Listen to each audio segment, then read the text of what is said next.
નમસ્કાર વિદ્યાર્થી મિત્રો, વિષય સામાજિક વિજ્ઞાન ધોરણ 6નું ચેપ્ટર 3 પ્રાચીન નગરો અને ગ્રંથો.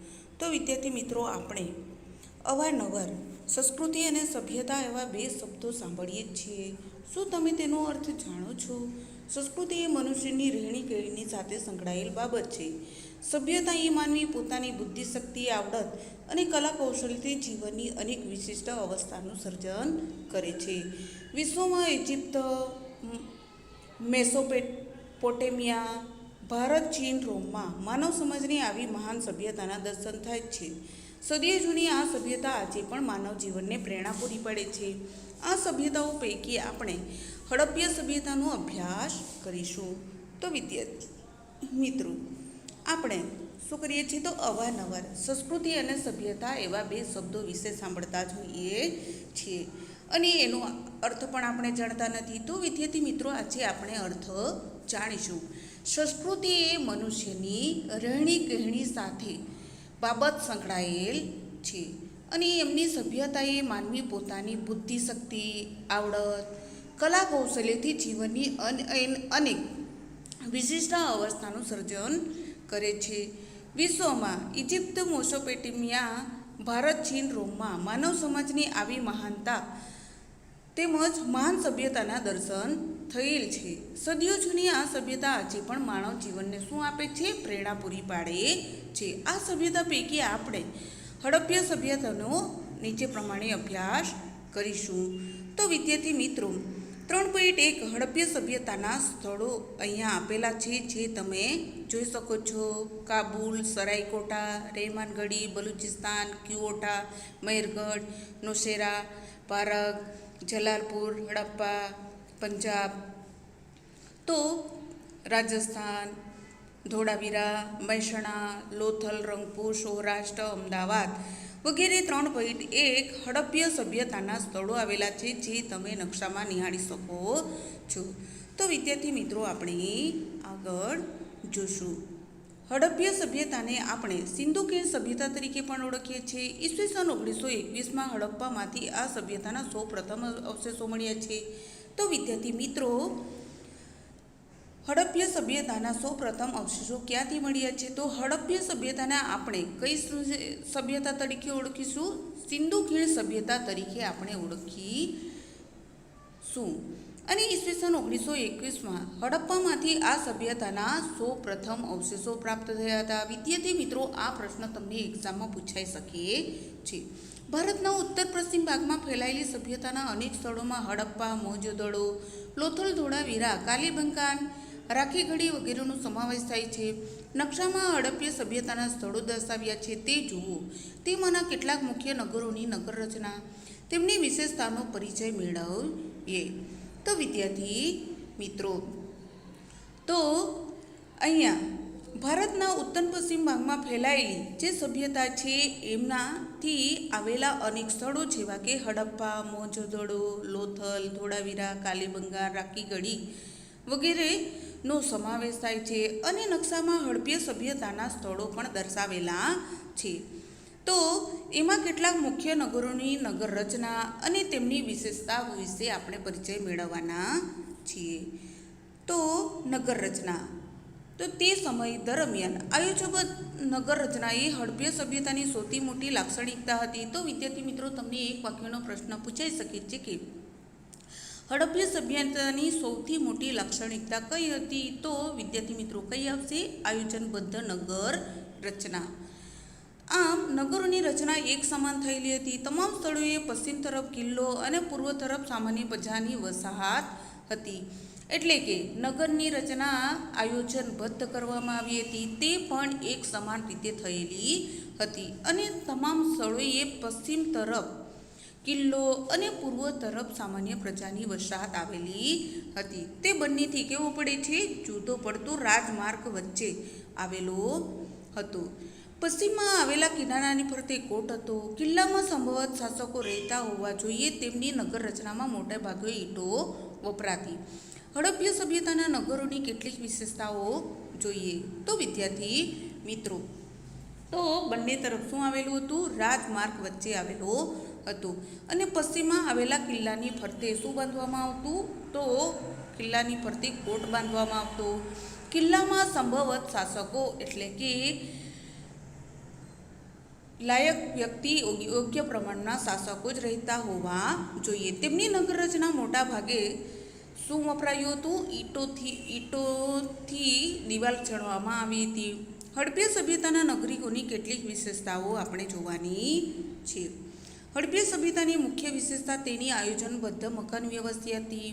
તેમજ પૂર અને ભેજથી બચાવ મકાનો ઊંચા ઓટલા પર બાંધવામાં આવતા. અહીંના મકાનોની એક વિશેષતા એ હતી કે મકાનના દ્વાર મુખ્ય રસ્તા પર પડવાને બદલે અંદરની તરફ પડતા.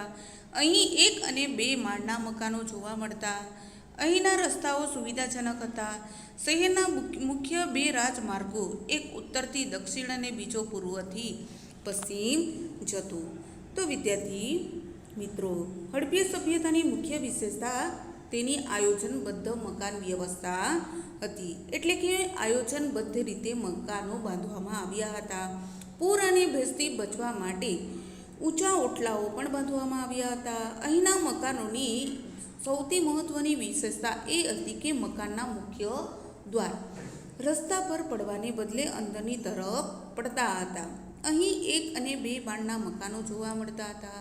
અહીંની રસ્તાઓ કેવા હતા? સુવિધાજનક હતા. શહેરના મુખ્ય 2 રાજમાર્ગો, એક ઉત્તરથી દક્ષિણ અને બીજો પૂર્વથી પશ્ચિમ જતો. અને અહીં મુખ્ય માર્ગોની સમાંતરે વિદ્યાર્થી મિત્રો તમે જોઈ શકો છો મોહજો-દડો અને જાહેર સ્નાનાગાર. તો વિદ્યાર્થી મિત્રો 3.2ની તસવીર તમે નિહાળી શકો છો, જેમાં મોહજો-દડો જે સ્નાનાગાર એટલે કે સ્નાન કરવા માટેનો કુંડ આવેલો છે. એને શું કહેવામાં આવે છે? મોહજો-દડોનો જાહેર સ્નાનાગાર. જાહેર એટલે કે લોકો માટે પણ દરેકે વ્યક્તિ આ જાહેર સ્નાનાગારમાં સ્નાન કરી શકતો. માર્ગોની સમાંતરે શેરીઓ આવેલી હતી. એટલે કે માર્ગો એટલે કે રસ્તાની આસપાસ શું આવેલી હતી? શેરીઓ આવેલી હતી. રસ્તાઓ એકબીજાથી ખાટખૂણે કાપતા. રસ્તા અને શેરીઓનું આયોજન એ રીતે કરવામાં આવેલું હતું કે સમગ્ર નગર ચોક્કસ અને ચોરસ તેમજ લંબચોરસ વિભાગોમાં વહેંચાઈ જાય. જાહેર રસ્તાઓ પર રાત્રિ પ્રકાશની વ્યવસ્થાને પુરાવા પણ પ્રાપ્ત થયા છે. હડપ્પાકાલીન સભ્યતાના લોકોના વપરાશના પાણીના નિકાલ માટે અત્યંત વિકસિત અને પદ્ધતિસરની વ્યવસ્થા હતી. દરેક મકાનનું પાણી નાની ગટરમાં અને નાની ગટરમાંથી પાણી મોટી ગટરમાં જતું. મોટી ગટરમાંથી પાણી નગરની બહાર જતું. મોહજો-દડોમાં એક જાહેર સ્નાનાગાર મળી આવ્યું છે. આ સ્નાનાગારની વચ્ચે સ્નાનકુંડ છે. સ્નાનકુંડમાં ઉતરવા માટે 2 બાજુએ પગથિયાની વ્યવસ્થા પણ છે. સ્નાનકુંડની ફરતે વસ્ત્રો બદલવા ઓરડીઓ છે. ઉત્સવ કે ધાર્મિક પ્રસંગોએ આ જાહેર સ્નાનાગારનો ઉપયોગ થતો હશે. આ ઉપરાંત મોહજો-દડોમાંથી મળી આવેલ સ્તંભવાળા મકાનને સભાગૃહની ઓળખ આપવામાં આવી છે. હડપ્પા પંચાયતના મોન્ટગોમરી જિલ્લા એટલે કે હાલ પાકિસ્તાન ઓળખવામાં આવે છે. પુરાતત્વીય સ્થળ પણ છે. અહીં સિંધુ ખીણ સભ્યતાનું મુખ્ય નગર હશે. અહીંની મુખ્ય વિશેષતા તેના અન્ન ભંડારો છે. અહીં રાવી નદીના કિનારે 12 જેટલા અન્ન ભંડારો આવેલા છે. તો વિદ્યાર્થી મિત્રો, માર્ગો એટલે કે રસ્તાની ફરતે શું આવેલું છે? શેરીઓ. અને શેરીઓ કઈ રીતે મળે છે? એકબીજાને કાટખૂણે. રસ્તા એ શેરીઓનું આયોજન એવી રીતે કરવામાં આવ્યું છે કે સમગ્ર નગર ચોરસ અને લંબચોરસ વિભાગોમાં વહેંચાઈ જાય છે. જાહેર રસ્તા પર રાત્રિના પ્રકાશની વ્યવસ્થા પણ કરવામાં આવે છે. હડપ્પાકાલીન સભ્યતાના લોકોના વપરાશના નિકાલ માટેની પણ અત્યંત વિકસિત પદ્ધતિની વ્યવસ્થા કરવામાં આવી છે. દરેક પ્રકારનું પાણી નાની ગટરમાં અને નાની ગટરમાંથી મોટી ગટરમાં સરળતાથી પસાર થાય એ રીતે મોટી ગટરમાંથી પાણી નગરની બહાર સીધું જ બહાર નીકળી જાય છે. એ રીતેનું આયોજન કરવામાં આવ્યું હતું. મોહજો-દડોમાં એક જાહેર સ્નાનાગાર પણ મળી આવ્યો છે. આ સ્નાનાગારની વચ્ચે સ્નાનકુંડ આવેલો છે. સ્નાનકુંડમાં ઉતરવા માટે 2 બાજુએથી પગથિયાની વ્યવસ્થા પણ કરવામાં આવેલી છે. અને સ્નાનકુંડની ફરતે બદલવા માટેની ઓરડીઓ પણ અલગ છે, જે સ્ત્રી અને પુરુષની અલગ અલગ આવેલી છે. ઉત્સવ કે ધાર્મિક પ્રસંગોએ આ જાહેર સ્નાનાગારનો ઉપયોગ થતો હશે. આ ઉપરાંત મોહજો-દડોમાંથી મળી આવેલ સ્તંભવાળા મકાનને શું કહેવામાં આવે છે? સભાગૃહની ઓળખ પણ આપવામાં આવી છે. હડપ્પા પંચાયતના મોન્ટગોમરી જિલ્લા એટલે કે હાલ પાકિસ્તાન કહેવામાં આવે છે આવેલ પુરાતત્વીય સ્થળ પણ તરીકે ઓળખવામાં આવે છે. હડપ્પા સિંધુ ખીણ સભ્યતાનું મુખ્ય નગર કહી શકાય. અહીંની મુખ્ય વિશેષતા તેના શું કહી શકાય છે? અન્ન ભંડારો કહી શકાય છે. અહીં રાવી નદીના કિનારે 12 જેટલા અન્ન ભંડારો મળી આવ્યા છે. તો વિદ્યાર્થી મિત્રો, તમને એક વાક્યનો પ્રશ્ન પૂછાઈ શકે છે કે અહીંના અન્ન ભંડારોની શી વિશેષતા છે અને કઈ નદીના કિનારે 12 જેટલા અન્ન ભંડારો મળી આવ્યા છે? તો વિદ્યાર્થી મિત્રો, રાવી નદીના કિનારે 12 જેટલા અન્ન ભંડારો પણ મળી આવ્યા છે. તો લોથલ અમદાવાદ જિલ્લામાં ધોળકા તાલુકામાં ભોગાવો નદીના કિનારે આવેલ છે. લોથલ પ્રાચીન સમયમાં એક વેપારી બંદર ઔદ્યોગિક નગર હતું. લોથલમાં ઈંટોનું બનેલું એક માળખું મળી આવે છે. તેને શું કહેવામાં આવે છે? ધક્કો માનવામાં આવે છે. તે અહીં આવતા વાહનોને લંગારીને માલ સામાન ચડાવવા ઉતારવાના કામ માટે ઉપયોગમાં આવતું હોવાનું મનાવી શકાય છે. આ ઉપરાંત અહીં વખારો, મણકા બનાવવાની ફેક્ટરી મળી આવેલ છે. જેથી કહી શકાય છે કે લોથલ પ્રાચીન ભારતનું સમૃદ્ધ બંદર છે અને હડપ્પા સભ્યતાનો આંતરરાષ્ટ્રીય વેપાર લોથલના બંદર મારફત થતો હશે. એટલે કે લોથલ અમદાવાદ જિલ્લામાં ધોળકા તાલુકામાં જે કઈ નદીના કિનારે? તો ભોગાવો નદીના કિનારે આવેલ છે. લોથલ પ્રાચીન સમયમાં જ એટલે કે પુરાતન સમયકાળ દરમિયાન એક વેપારી બંદર તેમજ ઔદ્યોગિક નગર તરીકે પણ ઓળખાયું છે. અને લોથલમાં ઈંટોનું બનેલું એક માળખું પણ મળી આવ્યું છે. તેને શું કહેવામાં આવે છે? તો ધક્કો તરીકે પણ તેને ઓળખવામાં આવે છે. તે અહીં આવતા વાહનોને લંગારીને માલ સામાન ચડાવવા ઉતારવાના કામ માટે ઉપયોગમાં આવતું હોવાનું માની શકાય છે. આ ઉપરાંત અહીં વખારો, મણકા બનાવવાની ફેક્ટરીઓ પણ આવેલી છે. જેથી કહી શકાય છે કે લોથલ પ્રાચીન ભારતનું સમૃદ્ધ બંદર કહી શકાય છે. તો પ્રાચીન ભારતનું સમૃદ્ધ બંદર કયું કહી શકાય છે? તો એમ વિદ્યાર્થી મિત્રો, તમને એક વાક્યનો પ્રશ્ન પૂછાય તો કયું આવશે? લોથલ. હડપ્પા સભ્યતાનો આંતરરાષ્ટ્રીય વેપાર લોથલના બંદર મારફતે થતો હશે. તો વિદ્યાર્થી મિત્રો, 3.3 લોથલ બંદરનો ધક્કો આપણે જોશું. ધોળાવીરા કચ્છ જિલ્લાના ભચાઉ તાલુકામાં ખડીરબેટ વિસ્તારમાં આવેલ પુરાતત્વીય સ્થળ છે. સામાન્ય રીતે હડપ્પા નગરો 2 ભાગમાં દ્વિસ્તરીય વહેંચાય છે, જ્યારે ધોળાવીરાનું નગર 3 ભાગમાં એટલે કે ત્રિસ્તરીય છે. 1 સિટાડલ એટલે કે કિલ્લો, 2 ઉપલું નગર અને 3 નીચલું નગર. જે ધોળાવીરા નગરની મુખ્ય વિશેષતા વરસાદના પાણીના સંગ્રહની વ્યવસ્થા અને સ્ટેડિયમ છે. તો વિદ્યાર્થી મિત્રો, 3.3ની લોથલ બંદરનો ધક્કો તમે જોયો. ધોળાવીરા કચ્છ જિલ્લામાં ભચાઉ તાલુકામાં ખડીરબેટ વિસ્તારમાં આવેલ પુરાતત્વ એટલે કે પુરાનું સ્થળ આવેલું છે. સામાન્ય રીતે હડપ્પા નગરો 2 ભાગમાં વહેંચાયેલ છે, જ્યારે ધોળાવીરાનું નગર 3 ભાગમાં વહેંચાયેલું છે. તો 1 સિટાડલ એટલે કે કિલ્લો, 2 ઉપલું નગર, 3 નીચલું નગર.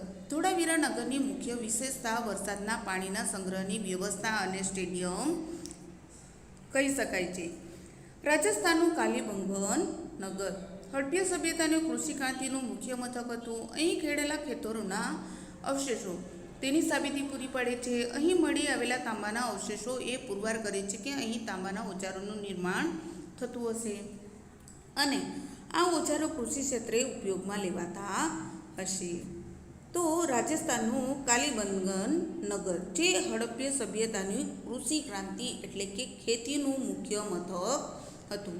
અહીં ખેડેલા ખેતરોના અવશેષો તેની સાબિતી પાડે છે. એટલે કે તે સમયકાળ દરમિયાન ખેડવામાં આવેલા ખેતરો અને તેમાંથી મળેલા જે અવશેષો એ સાબિત પુરવાર કરે છે. અહીં આવેલા તાંબાના અવશેષો પુરવાર કરે છે કે અહીં તાંબાના ઓજારોનું નિર્માણ થતું હશે.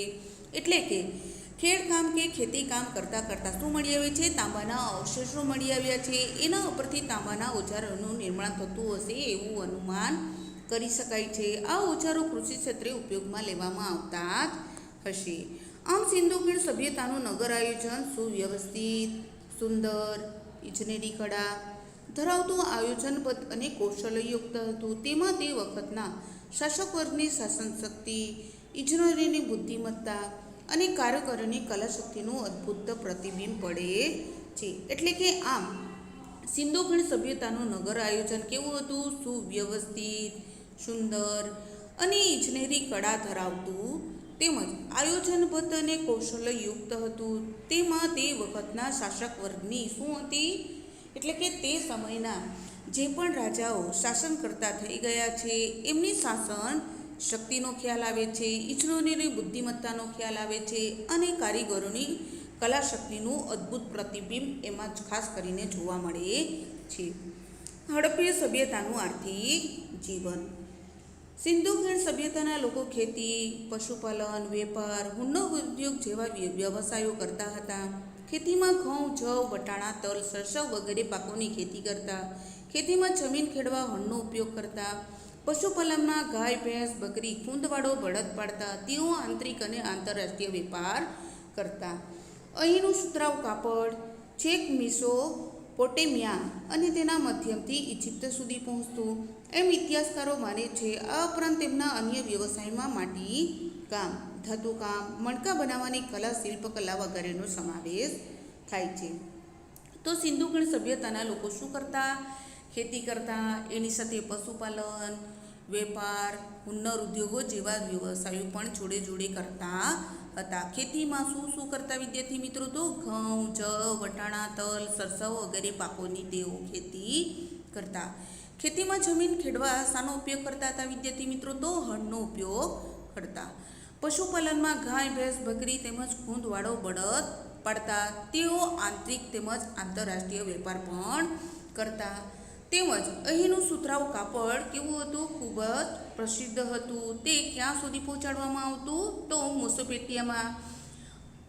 મેસોપોટેમિયા અને તેના મધ્યથી ઇજિપ્ત સુધી પહોંચાડવામાં આવતું હતું એમ ઇતિહાસકારો માને છે. આ ઉપરાંત તેના અન્ય વ્યવસાયો કયા કયા હોઈ શકે છે? તો એમાં માટી એટલે કે માટીમાંથી પણ બનાવવામાં આવતા ધાતુકામ, મણકા બનાવવાની કલા, શિલ્પકલા વગેરેનો સમાવેશ થાય છે. હડપ્પીય સભ્યતાનું સમાજ જીવન. તો વિદ્યાર્થી મિત્રો 3.4માં મોહેંજો-દડોમાંથી મળેલ વસ્ત્ર પરિધાન કરેલ પથ્થરની મૂર્તિ અહીંયા આપેલી છે, જે તમે નિહાળી શકો છો. સિંધુ ખીણ સભ્યતાના લોકોનો મુખ્ય વ્યવસાય કયો હતો? કે ખેતી અને પશુપાલન હતો. તો વિદ્યાર્થી મિત્રો તમને એક વાક્યનો પ્રશ્ન પૂછાઈ શકે છે કે સિંધુ ખીણ સભ્યતાના લોકોનો મુખ્ય વ્યવસાય કયો હતો? તો ખેતી અને પશુપાલન. આ સમયની પ્રજાના ખોરાકમાં શું ઉપયોગ કરતા હશે? તો ઘઉં, જવ, બાજરી, વટાણા, તલ, ખજૂર વગેરેનો સમાવેશ ખોરાકમાં ઉપયોગ તરીકે લેતા હશે. પશુપાલનના કારણે તેમના ખોરાકમાં દૂધ અને દૂધની બનાવટોનો સમાવેશ થતો હશે. તો વિદ્યાર્થી મિત્રો ત્યારે ખેતીની સાથે શું કરવામાં આવતું? પશુપાલનનો ધંધો પણ કરવામાં આવતો હતો. અને પશુપાલનના કારણે ખોરાકમાં દૂધ અને દૂધની બનાવટોનો ચીજ વસ્તુનો પણ તે ધીરે ધીરે ઉપયોગ કરતો થયો હશે. આ સભ્યતાના અવશેષોમાં માછલી પકડવાના હૂક એટલે કે ગલ મળી આવ્યા છે. તેથી ખોરાકમાં માછલીનો પણ સમાવેશ થયો હશે. તો વિદ્યાર્થી મિત્રો આ ખેતી સાથે પશુપાલન કરતો, એની સાથે સાથે તેઓ માછલા પકડવાનો પણ શું મળી આવ્યું છે? હૂક મળી આવી છે. એના ઉપરથી આપણને સરળતાથી ખ્યાલ આવે છે કે તે સમય દરમિયાન ખોરાકમાં માછલીનો પણ સમાવેશ થયો હશે. સિંધુ ખીણ સભ્યતામાંથી મળી આવેલા શિલ્પોના આધારે એ સમયના લોકોના પોશાક વિશે માહિતી મળે છે. અહીંના સ્ત્રી પુરુષો 2 કપડાં પહેરતા. કમરથી નીચેના ભાગમાં હારલી ધોતી જેવું અને ઉપરના ભાગમાં ડાબા ખભા ઉપર એટલે કે સિંધુ ખીણની સભ્યતામાંથી મળી આવેલા જે શિલ્પો એટલે કે પથ્થર ઉપર કોતરેલા દસ્તાવેજો એ આધારે સમયના લોકોના પોશાક વિશેની માહિતી મળે છે. અહીંને સ્ત્રી પુરુષો 2 કપડાં પહેરતા હશે. કમરથી નીચેના ભાગમાં હાલની ધોતી જેવું અને ઉપરના ભાગમાં ડાબા ખભે પરથી જમણા હાથની નીચે આવે એમ ઉપજ વસ્ત્ર વીંટાળતા હતા. મુખ્યત્વે તેઓ સુતરાઉ કાપડનો ઉપયોગ કરતા અને ઊની વસ્ત્રથી પણ પરિચિત હતા. ધાતુ તથા હાથીદાંતની મળેલી સોયના આધારે અનુમાન થાય છે કે તેઓ સીવીને કપડાં પહેરતા હશે. આમ છતાં મોટાભાગના લોકો સીવ્યા વિનાના કપડાનો ઉપયોગ કરતા હશે. તો વિદ્યાર્થી મિત્રો એટલે કે ડાબા ખભા ઉપર જમણા હાથની નીચે આવેલ ઉપર વસ્ત્ર વીંટાળતા હશે. મુખ્યત્વે તેઓ કયા કાપડનો ઉપયોગ કરતા? સુતરાઉ કાપડનો ઉપયોગ કરતા. અને સાથે સાથે ઊનનું જે કાપડ હતું એનાથી પણ તેઓ પરિચયમાં આવી ગયા હતા. ધાતુ તથા હાથની બનાવેલી કેટલીક ચીજ વસ્તુઓ તેમજ આભૂષણો તેમજ મળેલી સોયના આધારે અનુમાન લગાવી શકાય છે કે તેઓ સીવીને કપડાં પહેરતા હશે. આમ છતાં મોટાભાગના લોકો સીવ્યા વિનાના કપડાનો પણ તેઓ ઉપયોગ કરતા. આ સમયના લોકો આભૂષણોમાં કંઠહાર એટલે કે ગળાનો હાર, હાથમાં વીંટી, કાંડામાં કડા સ્ત્રી પુરુષ બંને પહેરતા. સ્ત્રીઓ બંગડીઓ, કાનમાં કુંડળ, કંદોરો, ઝાંઝર વગેરે આભૂષણો પહેરતી. આ આભૂષણો સોના અને ચાંદી કિંમતી પથ્થરોમાંથી બનાવવામાં આવતા. એટલે કે એ સમયકાળ દરમિયાન આભૂષણો એટલે કે ઘરેણાં, કંઠહાર એટલે કે ગળાનો હાર, હાથમાં વીંટી પણ પહેરતા, કાંડામાં કડા સ્ત્રી અને પુરુષ બંને પહેરતા હતા. સ્ત્રીઓ બંગડીઓ, કાનમાં કુંડળ, કમરે કંદોરો અને પગમાં ઝાંઝર વગેરે આભૂષણો એટલે કે ઘરેણાં પહેરતી. અને એ પણ આભૂષણો કેવા હતા? સોના અને કિંમતી પથ્થરોમાંથી બનાવવામાં આવતા હતા. આમ સિંધુ ખીણ સભ્યતાના લોકો માટીના, તાંબાના, કાંસાના વાસણો બનાવતા, જેમાં માટીમાંથી પ્યાલા, વાડકી, કુલડી, ગાગર, રકાબી, કથરોટ વગેરે વાસણોનો સમાવેશ થતો હતો. સિંધુ ખીણ સભ્યતાના લોકોએ પોતાના બાળકો માટે વિવિધ પ્રકારના રમકડાં પણ બનાવ્યા હતા, જેમાં પંખી આકારની સિસોટીઓ, ઘૂઘરા, ગાડા લખોટી, પશુ પંખી, સ્ત્રી પુરુષના આકારના રમકડાનો સમાવેશ થાય છે. એક રીતે જોઈએ તો આ પ્રજાનું સર્જન શક્તિ અને કલા કારીગરી એમના રમકડામાં વ્યક્ત થયેલા જોવા મળે છે. માથું હલાવતા પ્રાણી અને ઝાડ પર ચડતા વાનરની કરામત દર્શાવતા રમકડાઓ પણ જોવા મળે છે. એટલે કે સિંધુ ખીણ સભ્યતાના લોકો માટીના વાસણો, તાંબાના, કાંસાના વાસણો બનાવતા હતા, જેમાં માટીમાંથી શું શું બનાવવામાં આવતું વિદ્યાર્થી મિત્રો? તો પ્યાલા, વાડકી, કુડલી, ગાગર, રકાબી, કથરોટ વગેરેના વાસણોનો સમાવેશ થતો હતો. એટલે કે રસોઈ માટે આ બધા જ વાસણોનો ઉપયોગ કરતા હશે. સિંધુ ખીણ સભ્યતાના લોકો પોતાના બાળકો માટે વિવિધ પ્રકારના રમકડાઓ પણ બનાવતા હતા, જેમાં પંખી આકારની સિસોટીઓ, ઘૂઘરા, ગાડા, લખોટી, પશુ પંખી અને સ્ત્રી પુરુષ આકારના રમકડાનો પણ સમાવેશ થાય છે. એક રીતે જોઈએ તો આ પ્રજાની સર્જન શક્તિ અને કલા કારીગરી એમના રમકડામાં વ્યક્ત થાય છે. માથું હલાવતા પ્રાણી અને ઝાડ પર ચડતા વાનરની કરામત દર્શાવતા રમકડાઓ પણ ખાસ કરીને જોવા મળે છે. તો વિદ્યાર્થી મિત્રો 3.5માં તમે જોઈ શકો છો અહીંયા તે સમયકાળ દરમિયાન બનાવેલા રમકડાની તસવીર તમે નિહાળી શકો છો. તો માટીમાંથી બનાવેલા બળદ, ગાડા અને માટલા તમે જોઈ શકો છો, પવાલા જોઈ શકો છો, કુલડી, ગાગર, રકાબી, કથરોટ વગેરે તમે જોઈ શકો છો. તો ધાર્મિક જીવન અને અંતિમ વિધિ. હડપ્પા સભ્યતાના ધાર્મિક જીવન વિશે આપણે મૂર્તિ અને મુદ્રાઓમાંથી માહિતી મળે છે. મૂર્તિઓમાં માતૃકા દેવીની મૂર્તિઓને ઇતિહાસકારો ધરતી માતાનું પ્રતીક ગણે છે. એટલે કે હડપ્પા સભ્યતાના લોકો ધરતી પૂજા સવિશેષ કરતા હશે, કારણ કે ધરતી અન્ન અને પાણી આપે છે. આ ઉપરાંત તેઓ વૃક્ષ પૂજા, પશુ પૂજા, નાગ દેવતા, સ્વસ્તિક પૂજા કરતા હશે. લોથલ અને કાલીબંગનમાં અગ્નિ પૂજાના અવશેષો પ્રાપ્ત થાય છે.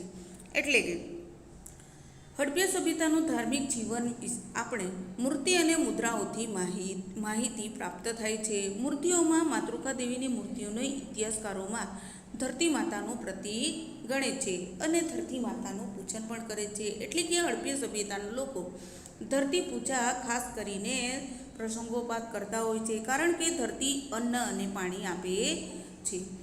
ધરતીમાંથી શું આપણને મળે છે? અન્ન અને પાણી આપે છે, જેથી એ સમયકાળ દરમિયાન લોકો ધરતી માતાની પૂજા કરતા. ઉપરાંત તેઓ વૃક્ષ પૂજા પણ કરતા, પશુ પૂજા પણ કરતા, નાગ દેવતાની પણ પૂજા કરતા, સ્વસ્તિક પૂજા કરતા હશે. લોથલ કાલીબંગાનમાં અગ્નિ પૂજાના અવશેષો પણ પ્રાપ્ત થયા છે.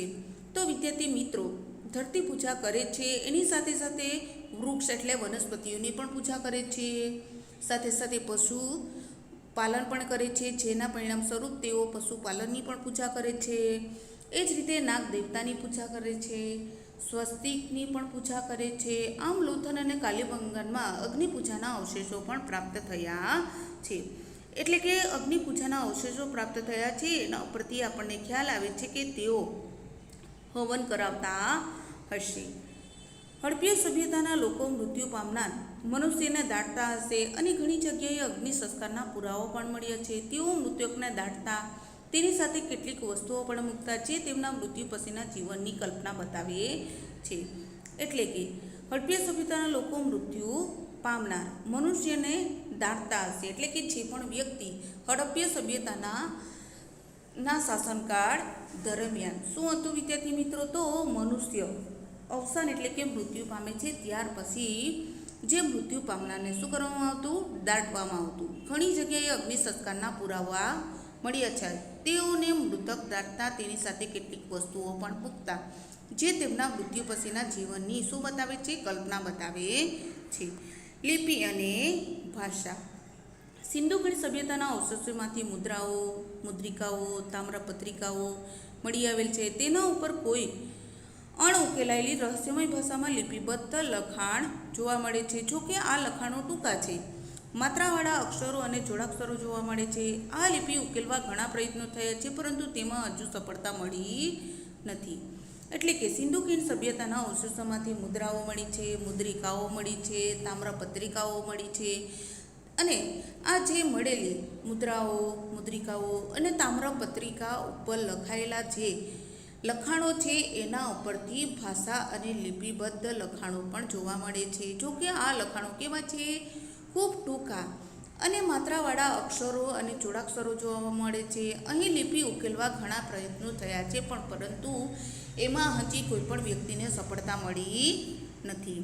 ગુજરાતમાં હડપ્પીય સભ્યતાના સ્થળો. ગુજરાતમાં સુરેન્દ્રનગર જિલ્લામાં રંગપુર, અમદાવાદ જિલ્લામાં લોથલ, રાજકોટ જિલ્લામાં રોજડી એટલે કે શ્રીનાથગઢ, કચ્છ જિલ્લામાં દેસલપર, ધોળાવીરા, સુરકોટડા, જામનગર જિલ્લામાં લાખાબાવડ, આમરા ભરૂચ જિલ્લામાં કીમ નદીના કિનારે ભાગા તળાવ વગેરે પ્રદેશમાં હડપ્પીય સભ્યતાની નાની મોટી વસાહતો મળી આવે છે.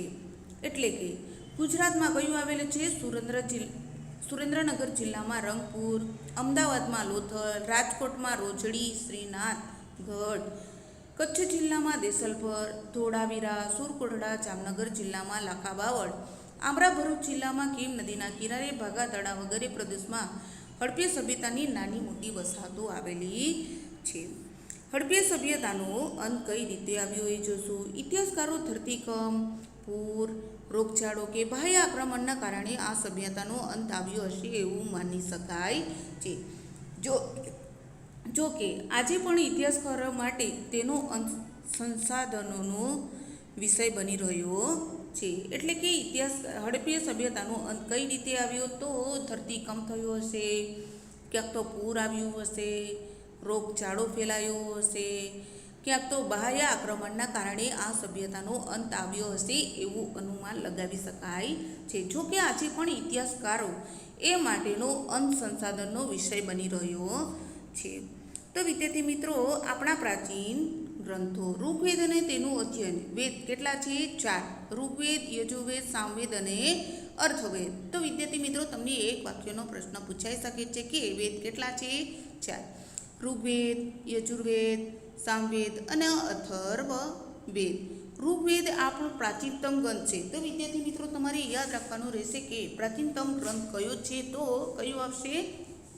ઋગ્વેદ, જેમાં 10 મંડળોમાં 1028 પ્રાર્થનાઓ જેને સૂક્ત કહે છે તેનો સમાવેશ થાય છે.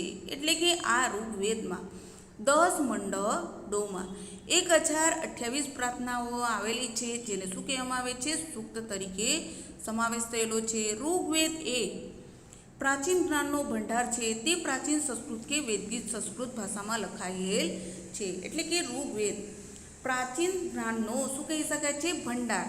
અને તે પ્રાચીન સંસ્કૃત કે વૈદિક સંસ્કૃત ભાષામાં લખાયેલો ગ્રંથ છે. ઋગ્વેદના માધ્યમથી આર્યોના રાજકીય, આર્થિક, સામાજિક અને ધાર્મિક જીવનનો પરિચય મળે છે. એટલે કે ઋગ્વેદ ગ્રંથના માધ્યમથી જ આર્યોનો શું મળે છે? રાજકીય, સામાજિક, ધાર્મિક અને આર્થિક જીવનનો પરિચય પ્રાપ્ત થાય છે. ઇતિહાસકારો, પુરાતત્વવિદો ઇતિહાસ જાણવા માટે પ્રાચીન અવશેષોની સાથે ઋગ્વેદનો પણ અભ્યાસ કરે છે. એટલે કે ઇતિહાસકારો, પુરાતત્વવિદો તેમજ ઇતિહાસ જાણવા માટે પ્રાચીન એટલે કે પુરાતન એટલે કે જૂના પુરાણા અવશેષો સાથે ઋગ્વેદનો અભ્યાસ પણ કરે છે. ઋગ્વેદના કેટલાક સૂક્તો સમાજ સ્વરૂપે પણ પ્રાપ્ત થયેલા છે. તો ઋગ્વેદમાં પ્રજાકીય જીવનનો ઉલ્લેખ જોવા મળે છે. એટલે કે ઋગ્વેદમાં પ્રજા જીવનનો ઘણા ખરા ઉલ્લેખો પણ જોવા મળે છે. ગણ, સભા અને સમિતિ જેવી રાજકીય સંસ્થાઓની માહિતી ઋગ્વેદમાં પ્રાપ્ત થાય છે. એટલે કે ઋગ્વેદમાં પ્રજા જીવનના ઉલ્લેખો પ્રાપ્ત થાય છે. એની સાથે સાથે ગણ, સભા અને સમિતિ જેવી રાજકીય સંસ્થાઓ જે આવેલી છે એની પણ માહિતી આપણને ક્યાંથી પ્રાપ્ત થાય છે? તો ઋગ્વેદમાંથી. સભા સમિતિની સરખામણીમાં નાની સંસ્થા છે. તેમાં રાજ્યના મુખ્ય આગેવાનો બેસતા અને રાજ્યના અગત્યના પ્રશ્નોની ચર્ચા થતી તથા ન્યાય પણ અપાતો. એટલે કે આ જે સભા આવેલી છે આ સભા સમિતિની સરખામણીમાં કેવી કહી શકાય છે? સૌથી નાની સંસ્થા કહી શકાય છે. તેમાં રાજ્યના મુખ્ય આગેવાનો બેસતા હતા અને રાજ્યના અગત્યના પ્રશ્નોની એમાં ચર્ચા પણ થતી તથા ન્યાય પણ આપવામાં આવતો. સમિતિ વિસ્તૃત સંસ્થા હતી જે રાજાની ચૂંટણી કરતી. રાજાને મદદ કરવા સેનાધ્યક્ષ, પુરોહિતની નિમણૂક થતી. રાજાનું એક કાર્ય ગણવેષણા પણ હતું. ગણવેષણા એટલે યુદ્ધ. યુદ્ધમાં રાવી નદીના કિનારે 10 રાજાઓ વચ્ચે થયેલા યુદ્ધનો ઉલ્લેખ થાય છે. તો વિદ્યાર્થી મિત્રો, આપણે સમિતિ વિસ્તૃત કેવી હતી? સંસ્થા એટલે કે ખૂબ મોટા પ્રમાણમાં સંસ્થા જે રાજાની ચૂંટણી કરતી, રાજાને મદદ કરવા. કોની નિમણૂક કરવામાં આવી હતી? તો સેનાધ્યક્ષ અને પુરોહિતની. રાજાનું એક કાર્ય કેવું હતું? ગણવેષણા. ગણવેષણા એટલે કે એનો અર્થ શું થાય છે વિદ્યાર્થી મિત્રો? તો યુદ્ધ કરવું. ઋગ્વેદમાં રાવી નદીના કિનારે 10 રાજાઓ વચ્ચે થયેલા યુદ્ધનો ઉલ્લેખ પણ પ્રાપ્ત થયેલો છે. ઋગ્વેદમાં આર્યોના સામાજિક જીવન વિશે માહિતી મળે છે. સમાજનું એકમ કયું છે? કુટુંબ હતું. પિતૃ પ્રધાન અને સંયુક્ત કુટુંબ વ્યવસ્થા હતી. સમાજ વર્ણ અને જ્ઞાતિઓમાં વહેંચાયેલો ન હતો એટલે સમાજમાં સૌ સમાન હતા. કોઈ ઊંચ નીચના ભેદભાવ ન હતા. સ્ત્રીઓનું સમાજમાં ઊંચું સ્થાન હતું. સ્ત્રી સ્વાતંત્ર્ય હતું અને સ્ત્રીઓને સહધર્મચારિણી ગણવામાં આવતી હતી. યજ્ઞમાં તેમની હાજરી આવશ્યક ગણવામાં આવતી. તે પણ અભ્યાસ કરતી અને તેમાં અપાલા, લોપામુદ્રા, ઘોષા જેવી વિદુષી સ્ત્રીઓએ તો ઋગ્વેદની ઋચાઓ પણ રચી છે. કન્યા પુખ્ત ઉંમરની થાય ત્યારે જ લગ્ન થતા. એટલે કે ઋગ્વેદમાં આર્યોના સમાજ જીવન વિશે માહિતી મળે છે અને સમાજ એકમ શું છે?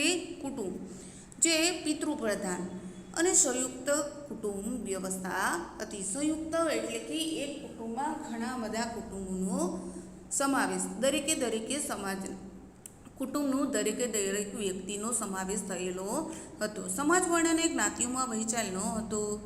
સમાજ કેવો હતો? વર્ણ અને જ્ઞાતિઓમાં વહેંચાયેલો નહોતો. સમાજમાં સૌ સમાન હતા. સમાજમાં દરેક વ્યક્તિને શું આપવામાં આવતું હતું? માન, મોભો, મરકતો આપવામાં આવતો.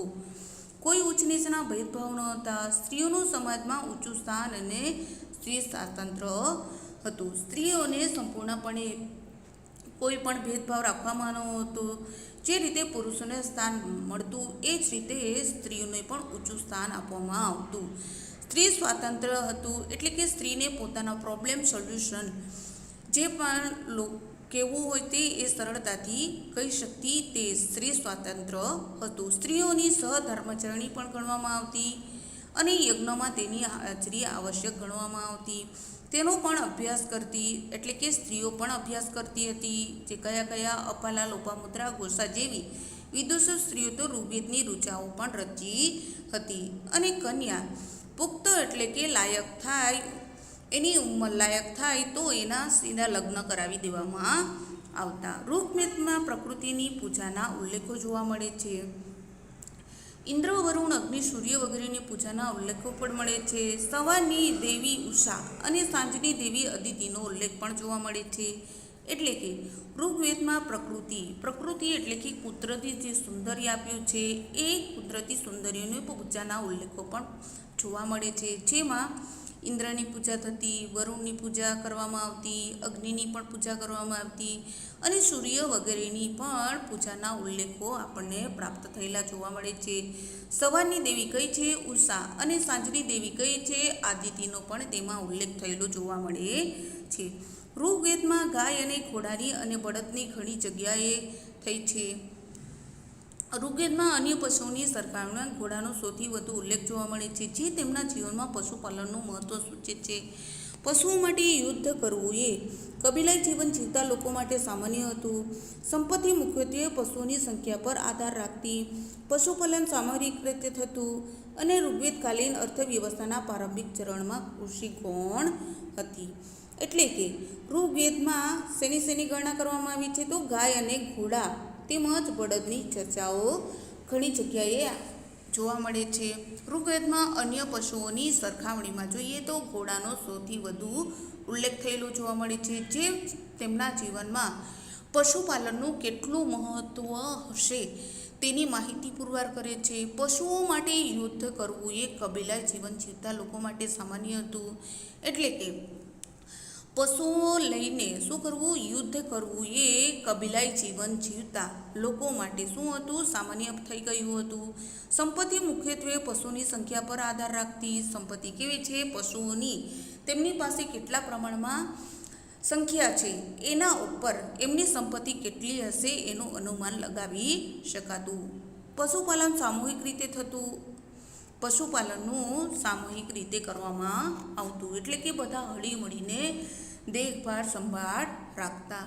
ઋગ્વેદકાલીન અર્થવ્યવસ્થાના પ્રારંભિક ચરણમાં કૃષિ ગૌણ હતી. એટલે કે ઋગ્વેદકાલીન અર્થવ્યવસ્થાના પ્રારંભિક એટલે કે શરૂઆતમાં ચરણમાં કહીએ તો કૃષિ ગુણ કહી શકાય છે. તો વિદ્યાર્થી મિત્રો, અહીંયા આપણું ચેપ્ટર પૂર્ણ થાય છે. તો સ્વાધ્યાય નીચે આપેલા પ્રશ્નોના વિકલ્પમાંથી યોગ્ય વિકલ્પ પસંદ કરી ઉત્તર આપો. પ્રશ્ન 2, ટૂંકમાં ઉત્તર લખો. પ્રશ્ન 3, ખાલી જગ્યાઓ પૂરો. 4, નીચેના વિધાનો ખરા છે કે ખોટા તે જણાવો. તો વિદ્યાર્થી મિત્રો, સ્વાધ્યાય તમારે સામાજિક વિજ્ઞાનના ચોપડામાં લખી લેવું. પ્રશ્ન 1, 2, 3 અને 4 તમારે પરીક્ષા માટે તૈયારી કરવાની રહેશે. Thank you.